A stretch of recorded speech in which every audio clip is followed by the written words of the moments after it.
small but terrible, ang ibig sabihin yan, lahat ng ginagamit yung mga tools, magiging small. Alright. So, pasok na natin ang ating small kitchen equipment. Sorry guys, but kailangan kong i-confiscate yung mga utensils nyo at knives. Sorry, I have to take this.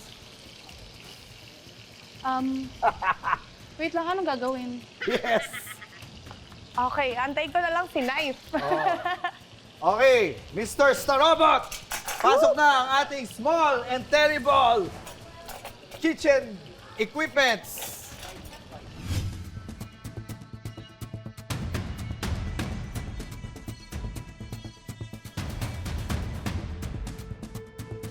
Alang hirap! Ang daming nasoyong. Sige, simutin mo yan. Simutin ko kayo. Sayang kayo. Okay. Done! Alright. Nandiyan yung knife nyo, sandok, tsaka yung chane. Yung ibis na tongs, chane. Alright. You can take it, Chef. Yes. Alright. Perfect. Ang cute! 25 minutes left. Kamusta? Anong feeling na imbis na tongs yung gamit, chani lang ginagamit mong Di ba nakakapaso? Hindi naman. Pero alam mo yun, nakaka-challenge.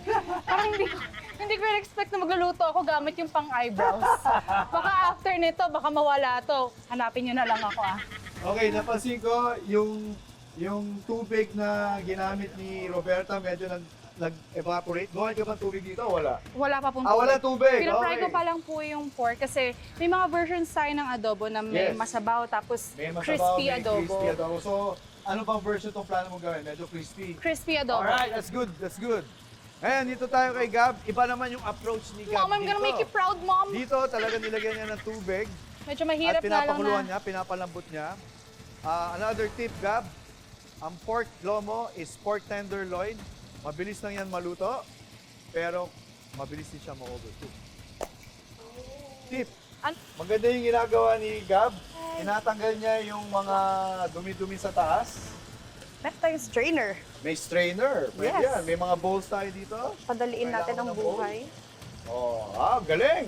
Hirap pala. Don't worry guys, itong pressure challenge natin is only good for 5 minutes. Okay. After 5 minutes, back to normal na tayo. Ay, Alright? kaya ko to, Chef. Never say never, chef. Habang kumukulo yung pork lomo natin dito, anong balak mo gawin dito? Dito sa side naman, magfa-fry na ako ng aking garlic. And, Yun. Ginigisa mo na. Bango ah. yes. So, lahat ba yan ng garlic? Lahat ng garlic Oo. para merong Pag mo pang-top. susunugin ang garlic, si Gab, dalawa yung ginagawa niya. Meron siyang sinosote na ginigisa. Ikaw, isa lang ginagawa mo. Alam mo, chef, Aabot ka pa kaya? aabot tayo. Tiwala lang. Titiwala ako dito sa knife. Parang, ang hirap pala ng knife na ito.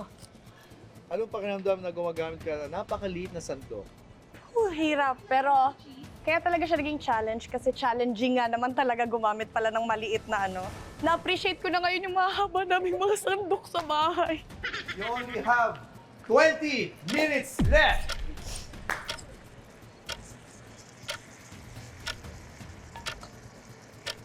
Tip, para mag-brown, kailangan hindi sila masyadong...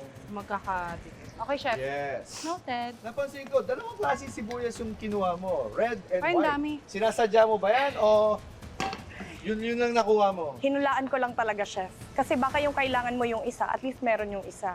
Actually, pareho naman pwede. Yes. Kasi iniisip ko, Chef, yung iba dyan para sa taas lang. Okay. Ngayon napansin ko, hininaan mo yung pulo mo dito. Sinadya mo ba talaga yun? Or bukas, Kasi- bukas ba natin ito kakainin? Ano ba? Parang...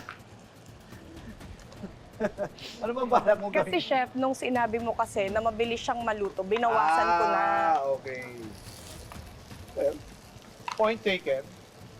Pero huwag naman sobrang hina. Ato, nagigisa na. Okay, so ngayon nililipat ni Roberta yung kanyang pork dito sa Yes, chef. may garlic. Yeah, chef. Kasi tinake ko yung advice mo kanina. Okay, tama, good. Kailangan medyo Oo. magkakaiwalay sila. So, at Yes. this time, pwede akong gumawa ng dalawang putahe para isa na lang yung Pwede, ilan. that saves time. Yes. Good strategy. Ganun ba? Pero, Ay! pero bakit? Pero pala to. Parang pala. Wala na kasing resources eh. Ilang minutes na ba, chef, bago tayo bumalik? Okay, good question. You only have 17 minutes left. Okay, chef. Okay. Noted, chef. Balik tayo dito kay Gab. So, ano ngayon yung next step mo? Ayun, naantayin ko lang na magkonti yung water niya and then saka ko lalagyan ng toyo. Okay. Medyo marami-rami yung tubig nito. Water, Kung yeah. aantayin natin yan, Mga bukas pa Ewan. tayo makakakain. siguro, so anong gagawin mo ngayon? Yun ang Babawasan tanong. natin ang water. Let's do that. Let's do Ayun. that. Parang kinakabahan ako na hindi aabot yung dalawang to. Tanong mo, Roberta, Yes, ngayon chef. ka lang ba nagluto using an induction? Yes. Oo. Medyo kakaiba, ano mo, bilis siya uminit. Hindi ako masyado nagluluto Oo. sa induction Oo. cooker before. Perfect itong ginagamit yung lutuan from Pika kasi induction ready siya. Mhm. Yun. And pwede rin siya gamitin sa kahit anong lutuan, whether electric or gas, or in this case, induction, Aha. okay ang Pika. Nice. Yan. Nakita ko medyo nagpa-brown na doon, pero dito hindi pa masyado brown. Yeah, because yung Oo. meron pa ata mga Oo. condensation happening here. Huh? Wow, bago yun. Condensation. Just kidding. Okay. You have only 15 minutes left para hindi pa kayo nangangalahati.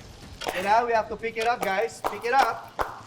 Nabawasan mo na ba yung tubig? Yes, nabawasan ko na so siya. ano na yung next step mo? Lalagyan mo na siya ng soy sauce. Yes. Alright. Gano'ng kadaming soy sauce? Malalaman natin. Tama yung strategy ni Gabi. Pakonti-konti kasi mas madaling mag-add. Kesa magbawas. Yes. Pag masyadong umalat, mas mahirap remedyohan. Kailan mo yung gagamitin yung tubig? Ayan, gagamitin mo na yung tubig. Yes. Ayaw kasi, napakahirap ka na simplehan yung tubig ni Gabi, sabi hindi mo gagamitin. Ayun, ginamit din pala. Yes, napakuluin ko siya Yeah. ng onte. Pero hindi ko masyadong lalagyan ng maraming tubig at maraming toyo kasi dry or ano nga Okay. tayo, kaya adobo.